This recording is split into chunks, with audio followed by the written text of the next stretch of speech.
On today's podcast, we'll be covering column protection, so stay tuned. Welcome to Warehouse Safety Tips. If you're a seasoned vodcast viewer, this vodcast is going to be different from most that you watch. It's based around exactly what the name implies, warehouse safety tips. And since the people in this industry are busy, we know that time is money, so each episode will be as short and to the point as possible. And now, with all that out of the way, let's get to the vodcast.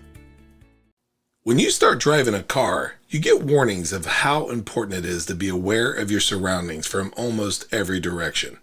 Operating lift trucks and other vehicles at your facility are no different. You must be aware of your surroundings at all times.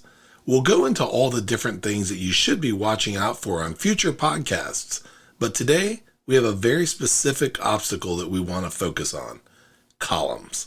If you've ever seen a racking system, you're well aware that it's essentially one big grid. Items are placed within those grids and almost always accessed by lift trucks. Think for a bit about playing the game Jenga, stacking cards, and or seeing a controlled demolition. Taking out a portion of a structure can affect and or destroy the integrity of the entire rack. That's why paying attention to columns is of the utmost importance.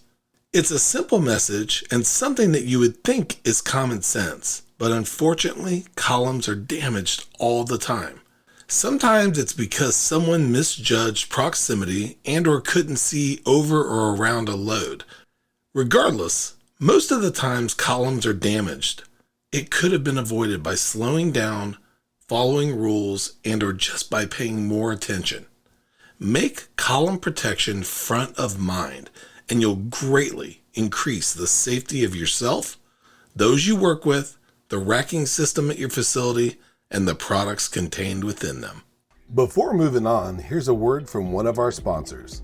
If you've ever been to or worked in a warehouse, you know just how important safety is to both management and staff. It's almost impossible to go 10 steps without seeing safety tape, angles, signs, and or safety products. It's these items that show us how to be safe and avoid danger in the workplace. And if you're looking for the best products to make this happen, look no further than Mighty Line. Mighty Line floor signs and floor markings offer the best industrial products out there. We're proud to have Mighty Line as the official floor sign and floor marking company for the Warehouse Safety Tips podcast and site. Go to mightylinetape.com/safety tips to request a sample pack of their incredible safety signs and floor markings. We hope you enjoyed this episode of Warehouse Safety Tips. If you visit warehousesafetytips.com, you'll find the show notes for this episode and access to all of our blog posts, previous podcasts, advertiser information, and much more. Thank you for listening to Warehouse Safety Tips, and have a safe day.